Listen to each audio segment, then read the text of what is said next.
الحمدللہ رب العالمین والصلاة والسلام علی خاتم النبیین اما بعد فاعوذ باللہ من الشیطان الرجیم بسم اللہ الرحمن الرحیم. پڑھیے الصلاة والسلام علیک یا رسول اللہ وعلی آلک واصحابک یا حبیب اللہ. الصلاة والسلام علیک یا نبی اللہ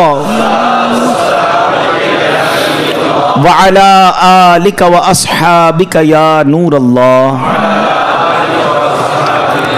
درود پاک پڑھنے کے بے شمار فضائل و برکات ہیں. اتنے فضائل ہیں اور اتنی حدیثیں ہیں, اتنی روایتیں ہیں کہ بندہ بیان کرتا چلا جائے, وقت تو ختم ہو سکتا ہے مگر درود پاک کے فضائل کا احاطہ نہیں ہو سکتا. اچھا, میں اگر آپ سے ایک سوال کروں کہ ایک مسلمان ہونے کی حیثیت سے آپ کے دل میں کیا کیا خواہشات ہیں, کبھی اکیلے میں بیٹھ کر ایک کاغذ قلم لیں اور لکھیں کہ یار مجھے دنیا میں کیا کیا چاہیے, مرتے وقت کیا کیا چاہیے, آخرت میں کیا چاہیے, کبھی لکھیے. اب میں کچھ آپ کو روایتوں کا خلاصہ, یوں سمجھیے کہ بہت ساری حدیثوں کا عطر پیش کرنے جا رہا ہوں, سنتے جائیے اور سبحان اللہ کہتے جائیے, ٹھیک ہے. اگر آپ چاہتے ہیں کہ آپ کی عزتوں میں اضافہ ہو تو درود پاک پڑھیے. آپ چاہتے ہیں آپ کی ٹینشن دور ہو جائے تو درود پاک پڑھیے. آپ چاہتے ہیں مصیبتوں اور پریشانیوں سے نجات مل جائے تو درود پاک پڑھیے. آپ چاہتے ہیں آپ کی روزی میں برکت ہو جائے تو درود پاک پڑھیے. آپ کے گناہ معاف ہو جائیں تو درود پاک پڑھیے. آپ چاہتے ہیں ذلت و رسوائی سے بچ جائیں تو درود پاک پڑھیے. مرتے وقت نبی پاک کا دیدار کرنا چاہتے ہیں تو درود پاک پڑھیے. بلکہ ایسے دیکھنا چاہتے ہیں کہ پیارے آقا اپنے ہاتھوں سے قبر میں اتار رہے ہیں تو درود پاک پڑھیے. قیامت کے دن نبی پاک کے ہاتھوں جام کوثر پینا چاہتے ہیں تو درود پاک پڑھیے. اور سنیے, آقا کے ساتھ ساتھ جنت میں جانا چاہتے ہیں تو درود پاک پڑھیے. بار بار مدینے جانا چاہتے ہیں تو درود پاک پڑھیے. سنیے, نبی پاک کا خواب میں دیدار کرنا چاہتے ہیں تو درود پاک پڑھیے. پنجابی میں کہتے ہیں نا, ہن کچھ باقی رہ گیا ہے. اب مجھے بتائیے, جتنی باتیں میں نے بتائی ہیں اس کے علاوہ کچھ باقی رہ گیا جو آپ کو زندگی میں چاہیے, مرتے وقت چاہیے, قیامت کے دن چاہیے, روزی میں برکت ہو, ٹینشن دور ہو جائیں, عزتیں بڑھتی رہیں, سکھ کی زندگی رہے, بار بار مدینے جاتا رہوں, پیارے آقا کا دیدار بھی ملے, مرتے وقت پیارے آقا کا دیدار ملے, جنت میں نبی پاک ساتھ لے جائیں, کچھ اور چاہیے؟ سب ہو گیا نا. یہ ہے درود پاک. یہ میں نے اپنی طرف سے نہیں بتایا, جو ماشاءاللہ علماء بیٹھے ہیں ان سے پوچھیں, تقریباً ہر جملے کے پیچھے کوئی روایت یا کوئی حدیث ہے. یہ سب فضیلتیں نبی پاک نے درود پاک کے فضائل میں بیان فرمائی ہیں. یعنی ہر درد کی دوا ہے صلی علی محمد, ہر درد کی دوا ہے صلی علی محمد, تعویذ ہر بلا ہے صلی علی محمد. یعنی ہر پرابلم کا سولوشن درود پاک میں ہے. مگر پرابلم یہ ہے کہ ہم درود پاک پڑھتے نہیں ہیں, بہت زیادہ وقت ضائع کرتے ہیں, بہت ٹائم ضائع کرتے ہیں. نہ کریں ایسا. درود پاک کو تھام لیں, اس کو اپنی زندگی کا حصہ بنا لیں. آپ اپنی آنکھوں سے دیکھیں گے, آپ کے مسئلے حل ہو جائیں گے, آپ کی پرابلم سالو ہوگی, آپ ریلیکس فیل کریں گے اور انشاءاللہ دنیا اور آخرت کی برکتیں حاصل کریں گے. نیت کر لیں کہ انشاءاللہ آج کے بعد کثرت کے ساتھ درود پاک پڑھیں گے. صلو علی الحبیب صلی اللہ تعالی علی محمد صلی اللہ علیہ وسلم. شعبان المعظم کی 15ویں رات, شب برات. اس کو برات پتہ ہے کیوں کہتے ہیں؟ آپ نے جملہ سنا ہوگا, با عزت بری ہو گیا. حدیث پاک میں آتا ہے جب شعبان کی 15ویں رات آئے تو اس رات قیام کرو, یعنی اس رات عبادت کرو. آقا فرماتے پھر دن کو روزہ رکھو. تو بے شک اس رات سورج غروب ہوتے ہی اللہ پاک اپنی شان کے مطابق آسمان دنیا پر تجلی فرماتا ہے اور ارشاد فرماتا ہے, الا من مستغفر لی فاغفر لہ. ہے کوئی مجھ سے مغفرت مانگنے والا کہ اسے معاف کر دوں؟ الا مسترزق فارزقہ. ہے کوئی رزق مانگنے والا کہ اسے رزق عطا کر دوں؟ الا مبتلا فاعافیہ.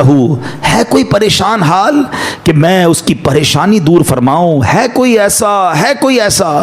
طلوع فجر تک یوں ہی اعلان ہوتا رہتا ہے. پتہ اس رات کتنے بخشے جاتے ہیں؟ حدیث پاک میں آتا ہے اللہ کریم قبیلہ بنی کلب کی بکریوں کے بالوں کی تعداد کے مطابق گناہ گاروں کو جہنم سے آزاد فرماتا ہے. ہم میں سے کون ہے جو اپنے سر کے بال گن سکے؟ We are not able to count our own hair.